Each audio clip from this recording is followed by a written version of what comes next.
Hey again, and welcome to a new video. So today Furia gameplay, and it's again on Serpent Beach. So as I said, I don't know what's going on with the maps, but I just get a lot of Serpent Beach. So yeah, I don't know. Um, yeah, just starting off with Kronos here, just because. I mean, you also could do like Moral Boost on Furia, but I personally like to go Moral Boost first, just because to get out more heals or get your heals out earlier, so to say. Although Moral Boost is definitely a fine pick on her, you still can go Moral Boost as first item. Just personal preference that I like to have a lower cooldown on my right click, so on my heal, and have lower cooldowns on all the other abilities, so on my beam and my dash as well. And I don't know, Furia is pretty strong in general at bringing out DPS or pressuring enemies. Like the Drogos should be my main priority when I see him or when I'm able to hit him, just because Furious is a hitscan character. She brings out a lot of damage, so her damage output is definitely one of the highest of all supports. And the fact that she can increase her attack speed when stacking up her passive, so to say. So that's why I don't know. It's just great to pressure the Drogos, or in general like the enemy team with Furia, because you have so much damage output. And just, yeah, I don't know. I just like playing Furia because you can play really aggressive on her and still survive and get kills and stuff.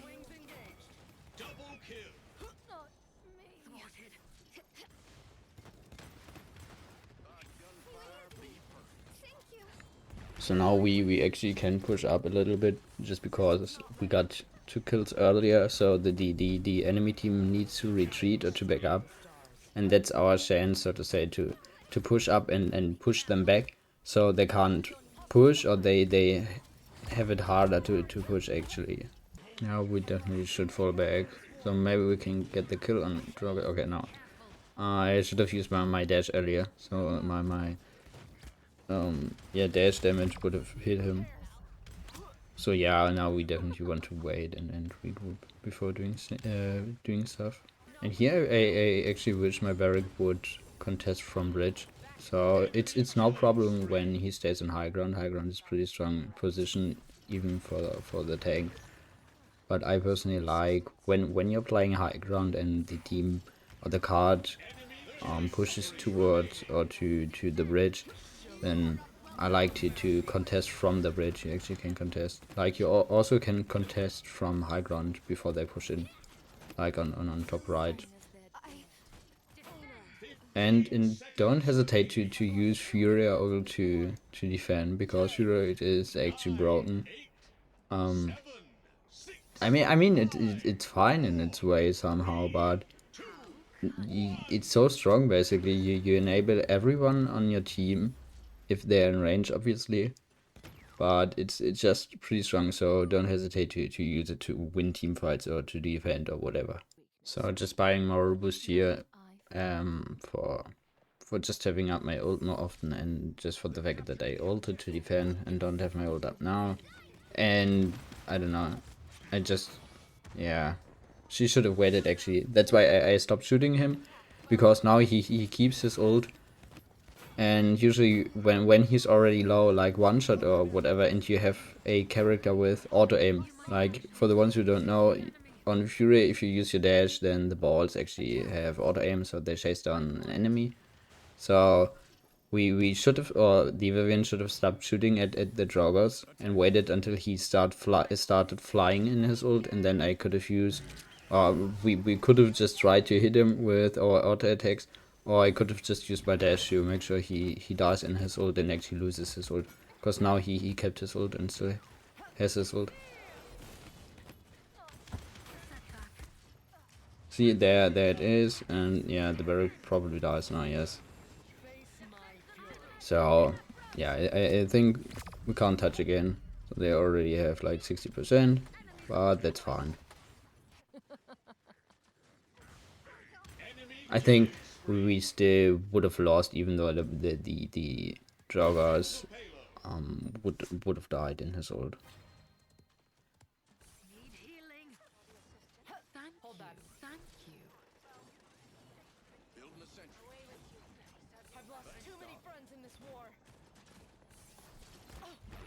So just beaming to maybe hit the Lian. I don't know, in case she's running back or whatever.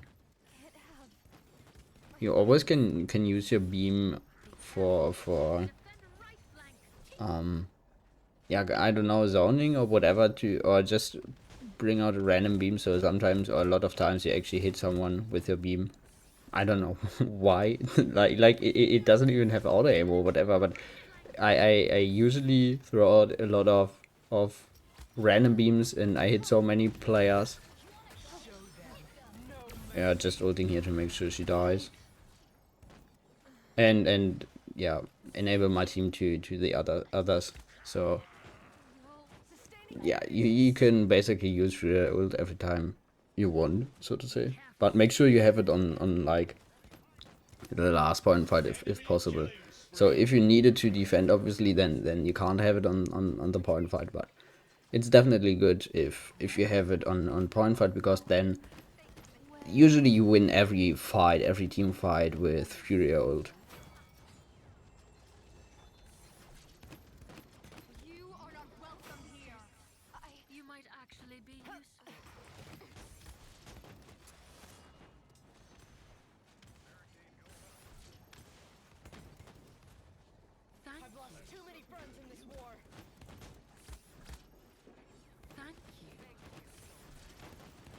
So here's basically, yeah, here's no point in running on high ground. We could run on high ground, but we would lose a lot of time and a lot of range, so to say, when we take our time to run on high ground and the enemy team didn't push up far enough to make it worth running on high ground, so to say. It's just better to push up until the point, so to say, and just fight them earlier.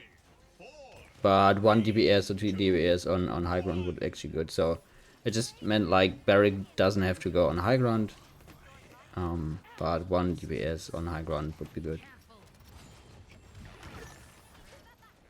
Yeah, I'm thinking about ulting again. I don't know, but well, I think I don't know. Okay, yeah, Barrick should die now. We should reset. He shouldn't stagger. He's staggering right now. Yeah, that's not good. He should have just died after me. So we could have reset. But now, I think, depends. I want to see how healthy they are. Probably ulting.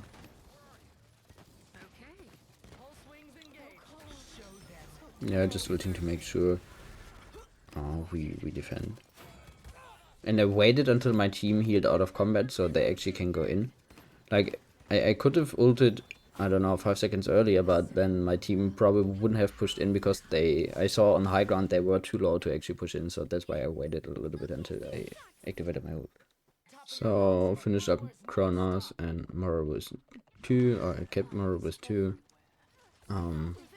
In the beginning I just want to wait, or that's why I always look in the air in the beginning because of Jobbers. He's playing Worm Jets, so he's able to be up really far, so to say.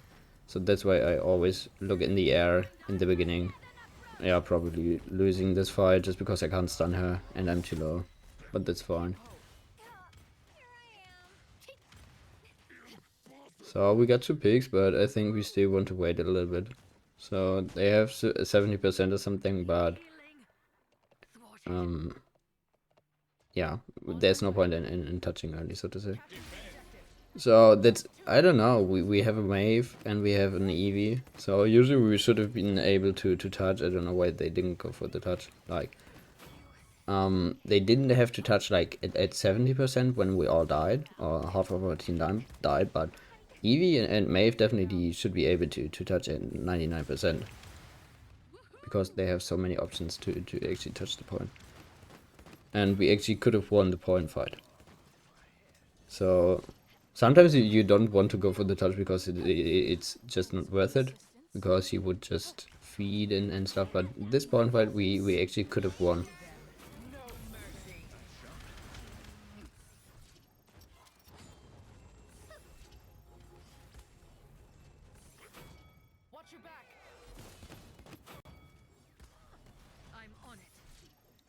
So, and again, we want to push up as far as possible to just make it harder for them to get any progress or to push the card.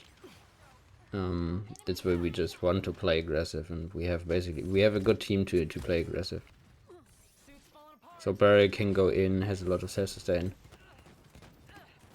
And yeah, we have Furia. Furia brings out a lot of pressure, so now Barrack is actually too far in. So even though you have a lot of safe sustain on Barrack, you don't want to leave line of sight to your healer or to your team.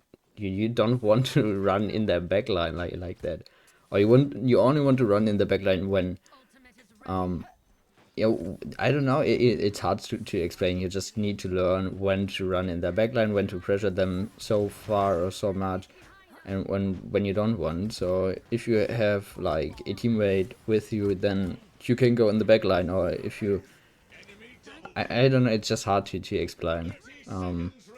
Yeah, you want to play aggressive, but not always just run in. Like, you want to pay attention to the enemy team, like who many players are in their backline, who is with you maybe.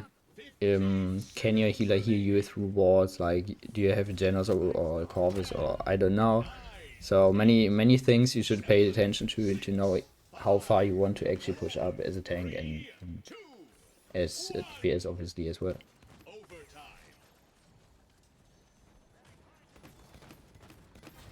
Okay, I think he has no need to ult. Can just finish up the kills, I think. So they will die in the end eventually.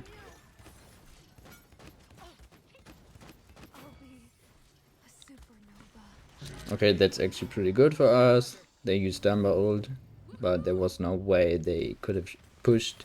So kind of wasted Dumber ult, but good for us. So I got Morale with 3, and we want to start off on right side again on high ground because, I mean, they have Droggers who can pressure high ground, but we also have a lot of pressure for high ground. Okay, here why I waited and didn't kill her before she ulted is we killed a lot of their players. She was alone on the point, and if we would have killed her, then she would have kept her ult. It would be the same with Droggers before, but now she ulted. Even though she's done Barrack, she couldn't finish up the kill, and yeah, she just wasted her ult, and that's why I didn't shoot her before she actually ulted. I waited until she ulted and then finished up the kill, so to say. That's also things where you want to pay attention to wait, to see if the ult is worth it to cancel or not. So yeah, I think a great Furia game. I don't know. I had fun this game. I hope you've enjoyed it. I hope you've had a nice day, and always remember, don't forget, you guys are awesome.